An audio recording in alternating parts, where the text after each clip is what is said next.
Okay, so you're looking at the new Hyundai Elantra, and wow, there are a lot of choices, right?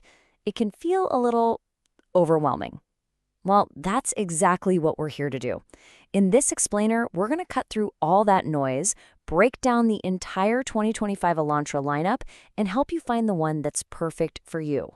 So here's our game plan. We'll start with the safety that's baked into every single Elantra. Then we'll get into the three very different powertrains you can choose from. After that, we'll talk about all the features you can layer on top, take a deep dive into the high-performance N models, and finally, we'll put it all together to figure out which Elantra has your name on it. All right, first things first. Before we even get into engines or touchscreens or any of the fun stuff, we have to talk about the bedrock. The one thing that comes standard on every single 2025 Elantra that rolls off the line. Yeah, you see that right. 14 years in a row. That is not a fluke. That is a truly incredible track record. This isn't just some feature, it's the core of the car. It means no matter which version you end up with, you're starting from a place of real peace of mind. And here's the kicker. This isn't some expensive optional package you have to pay extra for. We're talking about things like blind spot collision warning and lane keeping assist. Standard. Even on the entry-level model, you get a whole suite of amazing safety tech right out of the box.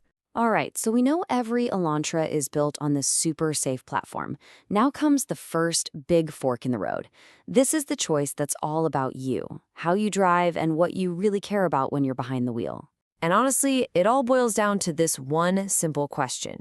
Your answer is going to point you down one of three totally different paths toward one of three totally different engine philosophies that Hyundai offers. So let's check them out. And this chart just lays it out perfectly, doesn't it? You can see the trade-offs crystal clear. The hybrid is an absolute mileage monster, 54 miles per gallon. Then you have the standard 2.0 liter, which is kind of that just right sweet spot for everyday driving. And then you have the turbo engines, and they are all about one thing, putting a smile on your face. And just to put that performance in perspective, look at this jump. It's not a small step up, it is a massive leap. The standard Elantra is perfectly fine with 147 horsepower. The N line gives you a nice little kick up to 201. But the full-blown Elantra N, we are talking 276 horsepower. That is a whole different animal. So, you've picked your powertrain. You know if you're going for efficiency, balance, or performance. The next step is like building on that foundation. You get to start layering on all the comfort, convenience, and technology you want. For the standard and hybrid models, you can really just think of it like a ladder with three simple rungs. You've got the SE, which covers all the essentials. The SEL is that smart upgrade in the middle with all the popular stuff. And then there's the Limited, which is just loaded with all the top-tier luxury and tech. And you know, even if you go for the base SE model, you're starting in a fantastic place. I mean, getting wireless Apple CarPlay and Android Auto on an 8-inch screen as standard, that's an incredible value. For most drivers, that's all the core tech you really need. But climbing that ladder brings some serious perks.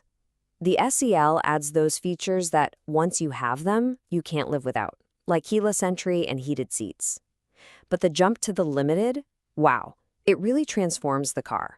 You get that huge 10.25-inch screen, a premium Bose sound system, and you can even use your phone as your key.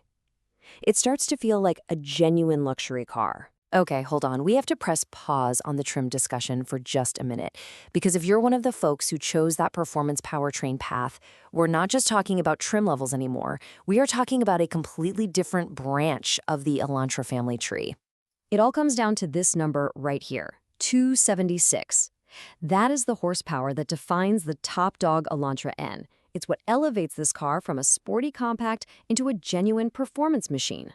And let's be super clear here. The N line, and especially the full Elantra N, are not just appearance packages with a spoiler and some red stitching. No way. These are fundamentally re-engineered cars with upgraded suspension, brakes, the whole shebang, all built with one singular focus: the driving experience. I mean, just look at this list of hardware. You get an electronically controlled suspension, a limited slip differential they call the N-corner carving differential. You get launch control, and those incredible sport bucket seats. This is serious enthusiast gear you'd normally expect to find on a dedicated sports car. Okay, we've covered safety, powertrains, features, and the absolutely wild N division. So now it's time to bring it all home and answer the most important question of all. Let's just simplify everything we've talked about and break it down into 3 distinct driver profiles. Just see which one of these sounds the most like you, and you'll know exactly where to start looking. So, who are you? Are you the efficiency champion, chasing that incredible 58 miles per gallon highway rating with the hybrid?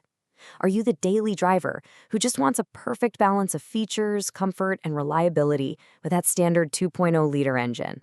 Or are you the driving enthusiast, totally focused on the thrill of that turbo GDI and that big 276 horsepower number? So here it is, the simplest way to think about this whole thing. Don't get lost in all the trim names. Just start by identifying your core priority. Once you know whether you value efficiency, balance, or performance above everything else, the rest of the choices become incredibly simple and clear. And there you have it, the entire 2025 Hyundai Elantra lineup completely demystified. From a hyper-efficient hybrid to a track-ready sports sedan, it's one of the most versatile cars on the market. So you've seen the map of choices. The only question left is, which path will you explore first?